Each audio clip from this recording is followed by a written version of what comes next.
ধন্যবাদ জানাচ্ছি বিলাল ভাইকে আমাকে আমন্ত্রণ জানানোর জন্য এবং ইন্টারডিসিপ্লিনারি রিসার্চ এন্ড ডেভেলপমেন্ট প্রজেক্টে আমাকে আজকে প্রোগ্রামে আয়োজন করা হয়েছে। আমরা আজকে কথা বলছি মধ্যপ্রাচ্যের সংকট নিয়ে। তো প্রথমে আমি একটু বলবো যে মধ্যপ্রাচ্য নামটা কিভাবে আসলো।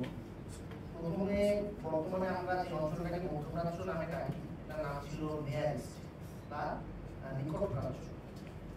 নিকট প্রাচ্য নামটা থাকার কারণটা হচ্ছে সেই সময় বিশ্ব ক্ষমতা ছিল ব্রিটেনের হাতে। আপনি যদি মানচিত্রটা দেখেন তাহলে ইউরোপ থেকে যদি আপনি একটু ইস্টের দিকে যান, সামান্য ইস্টের দিকে যান, তাহলে আসলে হচ্ছে বর্তমানে যে অংশটাকে মধ্যপ্রাচ্য বলা হয় সেই অংশটা। এ কারণে সেটার নাম ছিল তখন নিকট প্রাচ্য, কারণ ক্ষমতার ভরকেন্দ্র থেকে যে প্রাচ্যটা কাছাকাছি সেটা হচ্ছে নিকট প্রাচ্য। দ্বিতীয় বিশ্বযুদ্ধের পর ক্ষমতা ইউরোপ থেকে আমেরিকাতে চলে যায়।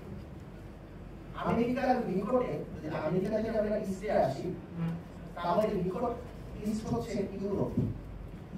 ফলে নিকট প্রাচ্য আর নিকট প্রাচ্য থাকলো না, নিকট প্রাচ্য হয়ে গেল মধ্যপ্রাচ্য। আমরা যখন মধ্যপ্রাচ্য শব্দটা তার নিউরোলজিটা ব্যবহার করছি, আমরা খুব ভালোভাবে আমেরিকান সেঞ্চুরির মধ্যে বলেন বা আমেরিকান এম্পায়ারের মধ্যে বলেন, যেটাই বলেন না কেন আমরা তার মধ্যেই বাস করছি।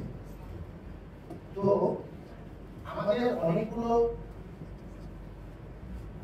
কনসেপ্ট, যে জিনিসগুলো আমরা ব্যবহার করি এবং এই জিনিসগুলো দিয়ে আমরা আমাদের দুনিয়াকে ব্যাখ্যা করতে চাই, আমরা মনে করি এগুলো খুবই এসেনশিয়াল একটা বিষয়, বাট বাস্তবতা হচ্ছে এগুলো সায়েন্টিফিক একটা ধরনের ফ্যাক্ট চেকিং এর মতো বিষয় না, এগুলো অনেকটাই হচ্ছে ক্ষমতা দ্বারা নির্ধারিত। তো মধ্যপ্রাচ্য সংকটের বর্তমানে যে ক্রাইসিসটা আছে সেটা নিয়ে আমি অতটা আলোচনা দিতে যাচ্ছি না, বরঞ্চ আমি বলছি এখানে বাংলাদেশ থেকে, বাংলাদেশের জায়গা থেকে, বাংলাদেশের নাগরিক হিসাবে, অধিবাসী হিসাবে আমাদের এখানে থেকে টেক অ্যাওয়ে মূল যে বিষয়টা সেটা হচ্ছে আন্তর্জাতিক রাজনীতিতে আমাদের কোনো পার্মানেন্ট বন্ধু বা পার্মানেন্ট শত্রু নাই।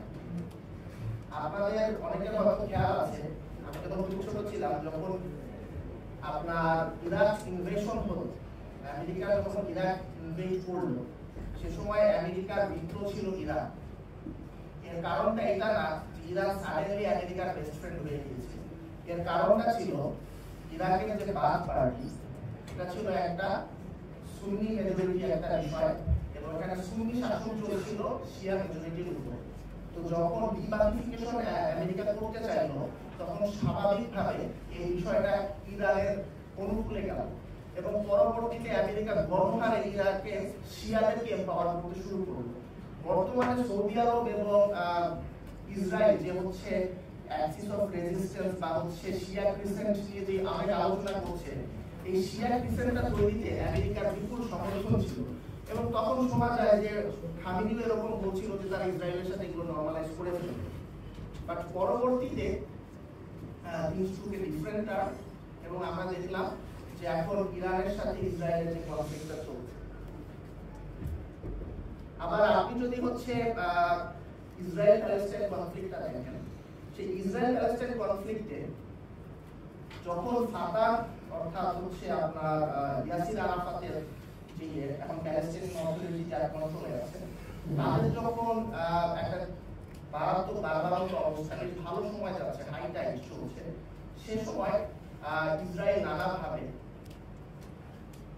হামাসকে একটা বিকল্প শক্তি হিসাবে তৈরি করেছে। নট বিকজ হামাসের প্রতি তৈরি করেছে, এই কথাটা আমি বলছি না, সরি, বিষয়টা হবে তারা সাহায্য করছে। বিষয়টা এই কারণে না যে হামাসের প্রতি তাদের অনেক ভালোবাসা মহব্বত আছে, বরং এই কারণে যে তারা চাচ্ছিল তাদের জন্য দুর্বল। তো বাংলাদেশে আমরা অনেকেই হচ্ছে এইভাবে ভাবতে অভ্যস্ত যে ৭১ সালে যে আমার বন্ধু ছিল সে আজীবন আমার বন্ধু এবং ৭১ সালে যে আমার শত্রু ছিল সে আজীবন আমার শত্রু। আসলে বিষয়টা তো এভাবে না। এখন আপনি যদি জাপানে যান এবং জাপানে যে যদি আপনি চিন্তা করেন আপনি আমেরিকার সাথে শত্রুতা বজায় রাখবেন, কারণ তারা এখানে দুইটা নিউক্লিয়ার বোম মারছে, আমার মনে হয় না সেটা খুব একটা ভালোভাবে নিবে। বা সেটা জাপানিজ পলিসি বিকারটা সেভাবে নেওয়া উচিত। তবে চাণক্য নীতি আন্তর্জাতিক সম্পর্কে বিশেষ করে এশিয়ান বা নন ইউরোপিয়ান বা ওয়েস্টার্ন লেভেলে যারা আন্তর্জাতিক সম্পর্ক করতে চান তারা চাণক্য নীতি অনেকেই জানেন। সেখানে বলছে যে আমার প্রতিবেশী আমার শত্রু আর আমার প্রতিবেশী আমার বন্ধু। এর কারণটা হচ্ছে কারণ আমার প্রতিবেশী আর প্রতিবেশী তো হচ্ছে শত্রু, আমার শত্রু যদি বন্ধু হয় তাহলে সে আমার বন্ধু। বাংলাদেশে সাউথ এশিয়ার কনটেক্সটে আমাদের একটা ন্যাচারাল এলাই আছে এবং একটা ন্যাচারাল এনিমি আছে, আমরা যদি সেভাবে বলতে চাই। আমাদের দেশে রিসেন্টলি অনেকে আফগানিস্তান রাষ্ট্র হিসাবে এবং আফগানিস্তানের যে ফিলোসফি আছে ইত্যাদি ইত্যাদি সেগুলো তারা আকৃষ্ট হয়েছেন এবং সে তাদেরকে সাপোর্ট করেন। আমি প্রথম থেকেই বলেছি বাংলাদেশে বাস করে আমাদের পক্ষে আফগানিস্তানের সাথে বন্ধুত্ব করা সম্ভব হবে না, কারণ আফগানিস্তানের ন্যাচারাল অ্যালাই হচ্ছে ইন্ডিয়া। আমি যদি আফগান হতাম, রিগার্ডলেস অফ মাই আইডিওলজি, আমি সেকুলার হই, ইসলামিস্ট হই, হ্যাঁ হই, কেন হই, আমি স্বাভাবিকভাবে চাবো ইসলামাবাদের দাদাগিরি থেকে বের হতে। কারণ ইসলামাবাদ যতক্ষণ পর্যন্ত আমার উপর ছড়ি ঘোরাবে ততক্ষণ পর্যন্ত আমি স্বাধীন হিসাবে একজন বেড়ে উঠতে পারবো না।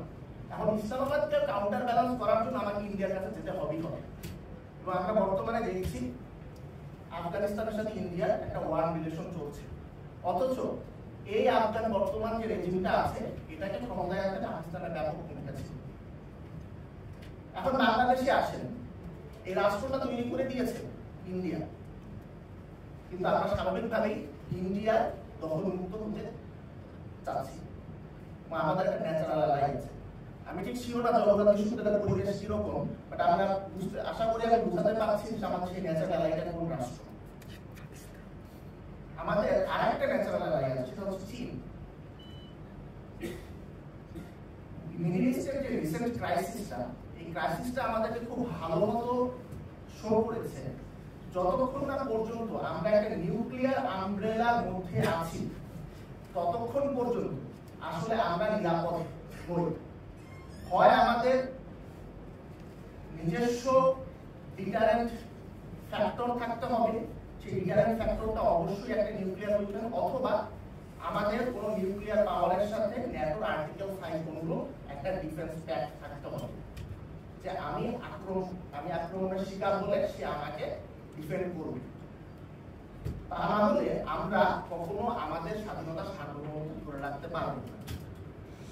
পাকিস্তান যেই কারণে রিসেন্ট যেই পেহেলগাম ইনসিডেন্টের পর যে এসকেলেশনটা হলো, যে কারণে সে এত হেভিলি রেসপন্স করেছে, এটা এই কারণে না যে ওইখানে যে মাদ্রাসাতে এবং যে মসজিদে ইন্ডিয়া বোমা হামলা করেছে সেই মসজিদটা খুবই স্ট্র্যাটেজিক্যালি ইম্পর্টেন্ট একটা বিষয় ছিল, বরঞ্চ এই কারণে সে রেসপন্ড করেছে যে সে এটাকে নিউ নরমাল হইতে দেয় নাই, যে ইন্ডিয়া যখন খুশি পাকিস্তানে বোমা মেরে চলে যাবে, এবং সে খুবই ফোর্সফুলি মিলিটারি ইনস্টলমেন্টগুলোকে টার্গেট করেছে এবং সে মোটামুটি ভালো পারফরমেন্স দেখাতে পেরেছে, যাতে করে এই নিউ নরমালটা তৈরি না হতে পারে।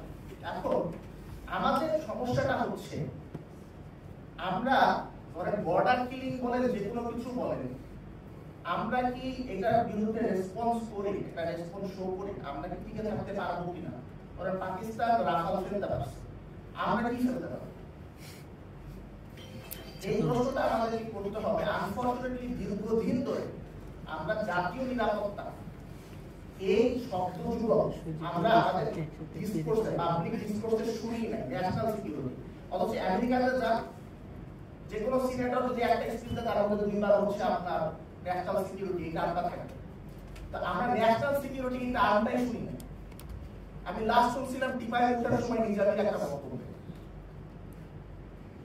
তো ন্যাশনাল সিকিউরিটির ক্ষেত্রে আমাদের প্রবলেমটা, আমরা যখন অস্ত্রের কথা বলি, ডিফেন্স টেকনোলজির কথা বলি এবং ডিফেন্স বাজেট বৃদ্ধির কথা বলি, আনফরচুনেটলি আমাদের ডিফেন্স বাজেট কমানো হচ্ছে। সারা পৃথিবীতে এখন যুদ্ধে দাম বাড়তেছে আর আমরা ডিফেন্স বাজেট কমাই দিচ্ছি। তখন কিন্তু আমরা শুধু যুদ্ধবাজ বা যুদ্ধবিহী হওয়ার কথা বলি না। এই যে উইপেন, নিউক্লিয়ার উইপেন, এটা কেউ ইউজ করে না, কিন্তু তাহলে সবাই কেন নিউক্লিয়ার উইপেন চায়? এটা একটা হচ্ছে ডিটারেন্ট। আপনি অস্ত্র কিনেন এই কারণে না যে আপনি ট্রিগার হ্যাপি যখন খুশি তাকে গুলি করে মারেন, আপনি অস্ত্র কিনেন এই কারণে যাতে কেউ আপনাকে আক্রমণ না করে। এখন আপনি বর্ডার কিলিং থামাবেন, আপনি স্বাধীন পররাষ্ট্রনীতি নেবেন, আপনি ইন্ডিয়ার অনেক যৌক্তিক অযৌক্তিক আকাঙ্ক্ষা যেগুলো আপনার ইন্টারেস্ট, আপনার পপুলার এক্সপেকটেশন সেগুলোর এগেইনস্টে যায়, আপনার ন্যাশনাল সভরেনিটি ন্যাশনাল ইন্টারেস্টের এগেইনস্টে যায়, আপনি কিভাবে সেগুলো থামাবেন? কেন? ধরেন আপনার ছোটবেলা ধরেন স্কুলে বুলি, স্কুলে যে বুলি থাকে সে অনেক সময় হচ্ছে দুর্বল স্টুডেন্টকে পিক করে, তার সাথে জ্ঞান করে, নট বিকজ দুর্বল স্টুডেন্ট তার কোনো ক্ষতি করছে, বাট বিকজ কেন না কোনো সমস্যা নাই, I can get away with it. রাস্তা যদি 10 টাকা পুরে থাকে যে কেউ পুরাই দিবে, ভালো মানুষ পুরাই দিবে, কারণ তার কোনো সমস্যা নাই। তো আমি কি এমন করছি যে যার কারণে অন্য কেউ আমাকে আক্রমণ করবে না? আমি কি এমন কোনো ডিটারেন্ট এস্টাবলিশ করতে পারছি কিনা? এই ডিটারেন্ট না থাকার কারণে আমরা নট অনলি আমাদের ইন্ডিপেন্ডেন্ট পলিসি অবজেক্টিভস গুলো পার্সু করতে পারছি, বাট আমাদের আসলে বর্ডার কিলিং থেকে শুরু করে অনেক ঘটনাগুলোতে আমরা স্ট্রং অবস্থান নিতে পারছি না। এখন সমস্যাটা কোথায়? সমস্যা একটা ডিলেমা আছে। আমরা বলছি মিলিটারি বাজেট বৃদ্ধির কথা, আমরা বলছি মিলিটারি এক্সপেন্ডিচার ইনক্রিজ করার কথা, কিন্তু আমরা নিশ্চিত হতে পারছি না এই যে আমরা বাজেট বৃদ্ধি করলাম, এই যে আমরা এক্সপেন্ডিচার বাড়ালাম, সেটা কি আমাদের মিসাইল টেকনোলজির ক্ষেত্রে ব্যবহৃত হবে নাকি আরো 10টা আয়নাঘর নির্মাণের জন্য ব্যবহৃত হবে? আমরা যে এই যে বৃদ্ধি করছি সেগুলো থেকে জেনারেলের পেট আমার মতো মোটা হবে নাকি সে অ্যাকচুয়ালি আমাদের ফাইট করবে? আমরা এটা নিশ্চিত হতে পারছি না যে আমরা যে গুলিটা কিনে দিচ্ছি সেই গুলিটা কি আমার বুকে যাবে নাকি যে শত্রু আক্রমণ করতে যাচ্ছে তার বুকে যাবে। তো এইটা হচ্ছে আপনার সকল থার্ড ওয়ার্ল্ড কান্ট্রির একটা বাস্তবতা। আমাদের মিলিটারি গুলোতে এখানে আমাদের খানিকটা ওয়ালার স্টেজে যে ওয়ার্ল্ড সিস্টেম থিওরি নিয়ে আমরা আলোচনা করলাম সেটা কিছু প্রাসঙ্গিকতা আছে। আমাদের মিলিটারি গুলো মূলত যতটা না হচ্ছে আমাদের নেশনকে প্রোটেক্ট করার জন্য, তার চেয়ে অনেক বেশি হচ্ছে বিশ্ব শক্তিগুলো আছে তাদের পাহারাদার হিসাবে। এর অনেক বাস্তবতাও আছে। ধরেন আমরা অনেক সময় বলি যে মিডল ইস্টার্নের মোনার্কিস গুলো আছে তাদের মিলিটারি বাজে অবস্থা কেন? এতে বাজে অবস্থা কিন্তু এই কারণে তারা আসলে সোল্ড আউট লিডার্স। ইনফ্যাক্ট অনেক ওয়েল মিনিং লিডার্স আছে তাদের মিলিটারি অবস্থা খুব বাজে, বিকজ ওদের মেইন কনসার্ন কিন্তু বহিঃশত্রু নিয়ে না, ওদের মেইন কনসার্ন হচ্ছে আমার কাজিন কু প্যালাস কু করবে কিনা, কাজিন তো অনেক পরে, আমার যে সৎ ভাই হাফ ব্রাদার আছে সে কু করবে কিনা, অন্য ট্রাইব কু করবে কিনা, আমার পাশের এলাকার কান্ট্রি আমাকে ইনভেট করবে কিনা। তো আমি যখন এইরকম ঝামেলার মধ্যে আছি স্বাভাবিকভাবে আমার চিন্তা তখন হবে এইটা না যে কিভাবে আমি ভবিষ্যৎ অ্যাগ্রেশন থেকে নিজেকে রক্ষা করবো, তার চেয়ে বরং বেশি কিভাবে আমি আমার প্রাসাদ রক্ষা করবো। তো প্রাসাদ রক্ষা করার জন্য তখন আমি স্বাভাবিকভাবে আমি যাবো একটা প্যাট্রনের কাছে। সেই প্যাট্রন আবার তার সঙ্গত ইন্টারেস্টের কারণে আমাকে ব্ল্যাঙ্ক চেক দিবে না। একটা জিনিস খেয়াল করেন, দেখেন লেনদুন দর্জি যখন সিটিকে ইন্ডিয়ার হাতে তুলে দিয়েছে তখন কিন্তু লেনদুন দর্জির ইউটিলিটি ফুরাই গেছে। সো সে আমাকে কোনো ব্ল্যাঙ্ক চেক দিবে না, সে তখন আমাকে প্রেসারে রাখার জন্য আমার জন্য ইনস্টেবিলিটি ক্রিয়েট করবে, কন্ট্রোল ইনস্টেবিলিটি ক্রিয়েট করে ভয় দেখাবে, তারপর আমার কাছ থেকে কনসেশন নিবে, তারপর ইনস্টেবিলিটি জমাবে। আবার মানে জমাবে বলতে একটা কন্ট্রোল স্টেটে রাখবে। এই জায়গাতে এই প্রসঙ্গটা আমার আরেকটা কারণ হচ্ছে জুলাইয়ে আমেরিকার সমর্থন ছিল, এই কথাগুলো অনেকেই বলেন, সেই সমর্থন কখনোই কন্ট্রোল ইনস্টেবিলিটি ক্রিয়েট করে হাসিনার কাছ থেকে বেশি কনসেশন আদায় করার বেশি ছিল না। জুলাই এটা পিপলস এজেন্সির মাধ্যমে জুলাই হয়েছে। আমেরিকা এখানে কি করেছে? সফট পাওয়ার ইউজ করেছে, র্যাবকে স্যাংশন দিয়েছে, তারপর হচ্ছে একটা ভিসা নীতি, তারপর যখন ভিসা হাসিনা যখন ওয়েন্ট থ্রু উইথ ইট তখন তো ভিসা নীতির এক্সিকিউশন আমরা সেই অর্থে দেখি না। সো আমেরিকা আপনার বেশি কনসেশন ছাড়া সে কখনো এখানে হাসিনাকে উইথড্র করার মতন মেজর কোনো রেজিম চেঞ্জের জন্য মেজর কোনো স্টেপ নেয় নাই। অনেকে ভাবতে পারে না যে বাংলাদেশের মানুষ এটা কিছু করতে পারে, তাই তারা জোর করে আইএসআই আমেরিকা সিআইএ এগুলো নিয়ে আসে। বাস্তবতাটা এরকম ছিল না। যদি এটা একটা মিলিটারি ইন্টারভেনশনের মধ্যে কিছু হইতো, মাধ্যমে কিছু হইতো, তাহলে আমরা হয়তো সেটা বলতে পারতাম। ইয়েস, ইট ওয়াজ এ ফ্যাক্টর। এবং এখনো দেখেন, এখনো কিন্তু ওয়েস্টার্ন পাওয়ার গুলো তারা চাইতেছে না যে আমরা বাংলাদেশ পুরোপুরি ফ্যাসিবাদ মুক্ত হবো। কারণ ভাই আপনি যদি একটা মানে গ্যাঞ্জামের মধ্যে একটা কান্ট্রিকে না রাখেন তাহলে আপনি কিভাবে সেখানে নিজের কন্ট্রোলটা অ্যাসার্ট করবেন? আপনি এপক্ষেও খেলবেন ওপক্ষেও খেলবেন, তারপর দুইটা পক্ষের মধ্যে ঝামেলা বাজায় রেখে আপনি দুই পক্ষের কাছ থেকে কনসেশন আদায় করবেন। একেও বলবেন তোমাকে ক্ষমতায় আনবো এটা দাও, ওকেও বলবেন তোমাকে ক্ষমতায় আনবো এটা দাও। সো আলটিমেটলি আমাদেরকে ডিসাইড করতে হবে অ্যাকচুয়ালি আমরা কি চাই। তো লাস্টলি যে জিনিসটা বলতেছিলাম, এখন বাংলাদেশের জায়গা থেকে আমরা মিলিটারি ইন্ডাস্ট্রিয়াল কমপ্লেক্সের কথা বলতেছি, আমাদের ইন্ডিজিনাস মিলিটারি ইন্ডাস্ট্রিয়াল কমপ্লেক্স দরকার। আমরা খুব ভালো করে জানি যে আমাদের থ্রেটটা কোথা থেকে আসছে। ইনফ্যাক্ট আমাদের অনেক সেকুলার বন্ধু আছে, তারা অনেক কিছু বলে।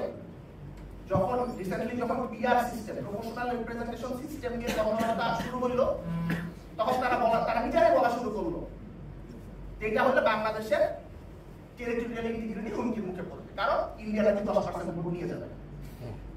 তো তোমরা একটা সেকুলার এতদিন আমাদের কি কি বুঝাইনি, এখন কেন বলে করছি যে ইন্ডিয়া 10% ভোট দিয়েছে? আমরা খুব ভালো করে বুঝতে পারছি আমাদের থ্রেটটা কোথা থেকে। এখন এটার জন্য যে জিনিসটা করা দরকার, এই ফেসবুকে নাড়াটাকি তাড়াতাড়ি এগুলা দিতে পারেন, বাট মেইন বিষয়টা হচ্ছে আমরা বুয়েটকে আইআইটি বা তার চেয়ে বেশি উন্নত করতে পারছি কিনা। আমাদের মিলিটারি ইন্ডাস্ট্রিয়াল কমপ্লেক্স করেন, আপনি আমেরিকাতে ন্যাচারাল সায়েন্সে বলে আমেরিকাতে পিএইচডি করতে যাবেন, ফান্ডিং স্ল্যাশ করেছে arts and social humanities and social sciences, but natural সায়েন্সে কিন্তু ফান্ডিং এখনো আছে। তারপর পিএইচডি এবং ফান্ডিংটা কেন আছে? কারণ ওরা আপনাকে তাদের মিলিটারি বিভিন্ন প্রোগ্রাম থেকে যে ফান্ডিং দেওয়া অংশ হিসেবে আপনি কোনো পিএইচডি করতে যাচ্ছেন, ওদের ইউনিভার্সিটি অর্থাৎ নলেজ প্রোডাকশন, ইন্ডাস্ট্রি এবং মিলিটারি একটা সাথে কানেক্টেড। আমরা সেই রকম ভাবে কোনো মিলিটারি ইন্ডাস্ট্রিয়াল কমপ্লেক্স তৈরি করতে পারি নাই, এবং এই কারণে আমাদের নলেজ প্রোডাকশন আগাইতেছে না। সো আমি কয়েকদিন আগে বলছিলাম একজনকে, আমাদের যেভাবে করতে হবে যে ইন্ডিয়াকে খাটাইতে হলে ভালো করে ক্যালকুলাস করতে হবে, ফেসবুক স্ট্যাটাস দিয়ে ইন্ডিয়াকে খাটানো যাবে না। তো আমাদেরকে চিন্তা করতে হবে কিভাবে আমরা বুয়েটকে টেক্কা দেওয়া, আইআইটিকে টেক্কা দেওয়ার মতো একটা প্রতিষ্ঠান হিসেবে আমাদের বুয়েট স্টুডেন্টকে তৈরি করবো। আপনি যদি আমার দিন কোয়ালিফাই এয়ারপোর্টে আমি বহুবার ওখান থেকে যাতায়াত করতে হয়েছে স্বাভাবিকভাবে, সেখানে যদি আপনি যান দেখবেন যে এয়ারপোর্টে যে ঝাড়ুদার সুপার ক্লিনার সেখান থেকে শুরু করে তাদের যে ম্যানেজার বেরুন কোর্ট করে এখানে আছে, সবার মধ্যে প্রচুর ইন্ডিয়ান আছে এবং একটা পার্টিকুলার রিজিয়নের ইন্ডিয়া। কিন্তু আপনি যদি বাংলাদেশিদেরকে বলতে তাহলে শুধুমাত্র সুপারদের মধ্যে বুঝতে হবে, হোয়াইট কলার কোনো বাংলাদেশি পাবেন না। আপনি যদি আল জাজিরাতে যান, একটা হোয়াইট কলার বাংলাদেশি হাতে দিলে আপনি বলে দিতে পারবেন 2 জন আছে কিনা। ইন্ডিয়াতে সবখানে আছে হোয়াইট কলার, ব্লু কলার এগুলো। আপনি কাতার এয়ারওয়েজে চলবেন, পাইলটদের মধ্যে ইন্ডিয়ান আছে, কেবিন ক্রুদের মধ্যে ইন্ডিয়ান আছে। আমি প্রায় 20 বারের মতো কাতার এয়ারওয়েজে চলেছি, 2 জন শুধুমাত্র আমি বাংলাদেশি কেবিন ক্রু দেখা পেয়েছি, ইন্ডিয়ান কিন্তু অসংখ্য। তো আমরা যখন বারবার বলছি যে ওয়েস্টার্ন পলিসি, রিজিওনাল পলিসি, সেগুলো ইন্ডিয়া ডমিনেটেড, তার একটা বড় কারণ আমরা কি কখনো চিন্তা করছি যে সিলিকন ভ্যালিতে আমাদের রিপ্রেজেন্টেশন আছে কিনা, ওয়াল স্ট্রিটে আমাদের রিপ্রেজেন্টেশন আছে কিনা। হ্যাঁ, কয়েকজন আছে, কিছু কর্নেলের ছেলে, সচিবের ছেলে, যারা সাধারণ গ্রাউন্ড প্যারেন্টসকে নিয়ে হেড চর্চা করে এবং সে মনে করে যে হচ্ছে 47 একটা দেশ নাম লিখে দেওয়া ভালো হতো, এখন সে আজাদি বলতে পারে না, সে এখন পার্টিশন বলে। তো ওইটাতে তো আমাদের হইতেছে না। সো ঋষি সুনাক তো ওখানে যাইতেছে, আমরা কোথায় যাইতেছি? আমরা কি করছি? বরঞ্চ আমরা আরো ভুল চর্চা করছি। আমরা বলতেছি যে শহর ছেড়ে চাকরি ছেড়ে ব্যবসা করে শহর ছেড়ে গ্রামে যে হানিকারক। এই ধরনের চিন্তা থেকে বের হয়ে আমরা যদি অ্যাকচুয়ালি আমাদের মিলিটারি ইন্ডাস্ট্রিয়াল কমপ্লেক্স, যারা একটা ইন্টিগ্রাল পার্ট হচ্ছে নলেজ প্রোডাকশন, সেখানে যদি আমরা নজর দিই, তাহলে কেবলমাত্র আমরা একটা স্বাধীন সত্তা হিসাবে বাংলাদেশকে টিকিয়ে রাখতে পারবো। ঠিক আছে, থ্যাংক ইউ।